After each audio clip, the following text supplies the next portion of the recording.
आपको हम दिखा रहे हैं गृह मंत्री अमित शाह मथुरा से जो आगाज हुआ है मिशन मथुरा पर अमित शाह निकले हुए हैं। पवन गौड़ हमारे साथ हमारे सहयोगी जुड़े हुए हैं। पवन, हम तस्वीरें लगातार दिखा रहे हैं, आप जरा हमारे दर्शकों को बताइएगा मंच पर कौन कौन लोग मौजूद हैं और वहां पर दरअसल क्या एक संदेश देने की कोशिश हो रही है।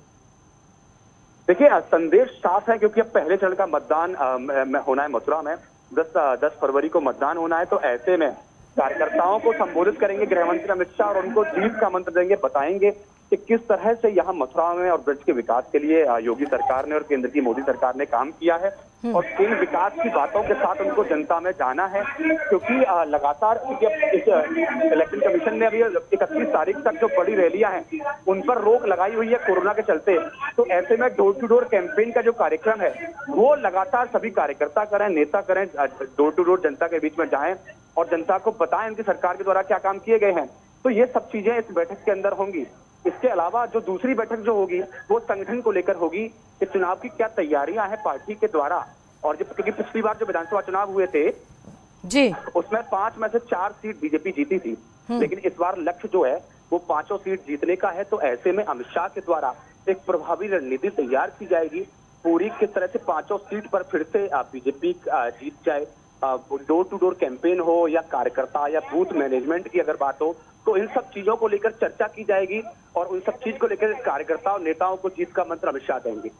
बिल्कुल, और ये भी खबरें हैं कि डॉक्टर्स, वकीलों से और शिक्षकों से भी वो बात करेंगे और प्रबुद्ध जनों से संवाद करेंगे। पवन, देखिए, ये जो कार्यकर्ता सम्मेलन है ये प्रभावी मतदाता सम्मेलन इसको नाम दिया गया है। इसमें जो प्रभावी मतदाता जो होते हैं समाज के, चाहे वो डॉक्टरों की बात हो या इंजीनियर्स की बात हो या समाज के जो और प्रतिष्ठित लोग हों, उन सबके साथ ये प्रभावी मतदाता सम्मेलन है। इस सम्मेलन में तमाम लोग जो आए हुए हैं उनको अमित शाह बताएंगे उनकी सरकार के द्वारा कौन कौन से काम किए गए हैं या आगे कौन कौन से काम रोड मैप में उनकी सरकार के दिमाग में है। तो ऐसे में एक जो प्रभावी मतदाता है उसको उसके दिमाग में एक माहौल तैयार करने की कोशिश होगी कि उनकी सरकार के बीजेपी सरकार के द्वारा कौन कौन से काम किए गए हैं और आगे उनका रोड मैप क्या है, जिससे कि वो समाज में जाकर प्रभावी व्यक्ति एक प्रभाव रखता है, वो जमीनी स्तर पर जाकर ये संदेश दे जो अमित शाह यहाँ से पहुंचा रहे हैं। इसके साथ साथ कार्यकर्ता और नेताओं में भी जब बड़ा कोई नेता संगठन का यहाँ अपने कार्यकर्ता और नेताओं से बातचीत करता है तो उनमें भी ऊर्जा का संचार होता है और अमित शाह इस मामले में एक्सपर्ट माने जाते हैं। वो सीधे जब बात करते हैं, संवाद करते हैं तो अपने जमीनी स्तर के कार्यकर्ता तक बातचीत करते हैं। 2014 में जब वो उत्तर प्रदेश के प्रभारी बने तो उन्होंने ही बूथ स्तर तक के कार्यकर्ता के साथ अपना संवाद शुरू किया था। बूथ जो कार्यकर्ता है उसके साथ सम्मेलन करना शुरू किया था।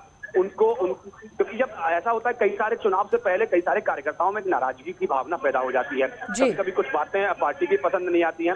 तो ऐसे में जब सबसे बड़ा नेता पार्टी का अगर वहां कार्यकर्ताओं से सीधे जाके बातचीत करता है तो उनकी नाराजगी दूर हो जाती है और वो कार्यकर्ता फिर से पार्टी के पक्ष में प्रचार करने के लिए वहां लग जाता है। तो ऐसे में अमित शाह जो है वो लगातार ये काम करते हुए आए हैं और वही काम फिर से करने के लिए मथुरा पहुंचे हैं, जिससे कि कार्यकर्ता और नेताओं में फिर से ऊर्जा का संचार किया जा सके और वो क्योंकि प्रभावी तौर पर क्योंकि बहुत वक्त बचा नहीं है, 10 से 12 दिन का वक्त सिर्फ यहाँ पहले फेज की वोटिंग में बचा है, तो उसमें वो लगातार जुट जाए, पूरी मेहनत के साथ जुट जाए और बीजेपी को 5 की 5 सीट पूरे मथुरा लोकसभा से वो जिताकर भेजें। बिल्कुल, ये बहुत बड़ी चुनौती और कमान जो है खुद अमित शाह ने संभाली हुई है। और पवन, अगर हम पिछले 3 से 4 दिनों की पूरी एक्सरसाइज देखें तो बहुत जबरदस्त घेरेबंदी कर दी गई और खबरें हैं कि अब अखिलेश यादव भी पश्चिम की तरफ आएंगे और अब कुछ एक कार्यक्रम जयंत के साथ करेंगे। देखिए, जाहिर तौर पर क्योंकि पहले और दूसरे चरण का जो मतदान है वो पश्चिमी उत्तर प्रदेश और ब्रज क्षेत्र में होना है, तो ऐसे में सभी पार्टियों के जो नेता हैं वो यहाँ पश्चिमी उत्तर प्रदेश और ब्रज के क्षेत्र के दौरे पर हैं। अगर अखिलेश यादव की बात करें और जयंत चौधरी की बात करें तो आज एक ताजा प्रेस कॉन्फ्रेंस मुजफ्फरनगर के अंदर कर सकते हैं। कल खुद अमित शाह गृह मंत्री ने पश्चिम उत्तर प्रदेश के तमाम जो जाट नेता हैं उनके साथ मुलाकात की, बातचीत की और उनको कहीं एक नाराजगी जो बताई जा रही थी जाट समुदाय के बीच में उसको दूर करने का प्रयास अमित शाह ने कल यहाँ किया है। आज तमाम जो और बड़े नेता हैं, उत्तर प्रदेश के मुख्यमंत्री हों गृह मंत्री हों, ये सब लोग पश्चिमी उत्तर प्रदेश के दौरे पर हैं। राजनाथ सिंह रक्षा मंत्री खुद पश्चिमी उत्तर प्रदेश के दौरे पर हैं, वो गाजियाबाद और मोदीनगर जाएंगे। तो ऐसे में तमाम जो नेता हैं वो अपनी रणनीति उन्होंने पुख्ता कर ली है, क्योंकि इलेक्शन कमीशन ने 31 जनवरी तक बड़ी रैली और रोड शो पर रोक लगाई हुई है कोरोना के चलते।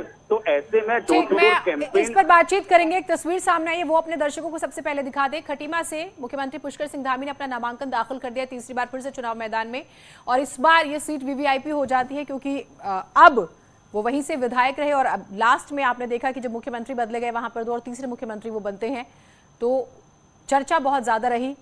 उत्तराखंड की जब हम बात करते हैं, सबसे आखिरी विधानसभा खटीमा है और यहां से नामांकन दाखिल करते हुए मुख्यमंत्री पुष्कर सिंह धामी। और इस तस्वीर को बकायदा आप ये समझिए कि जब नतीजे आएंगे तब तक याद किया जाएगा। अब सुनिए,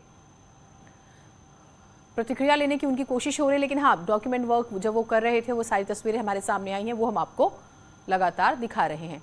और एक तरफ आप देख रहे हैं मथुरा में अमित शाह है और जो घेरेबंदी हुई है पश्चिम की जबरदस्त तरीके से।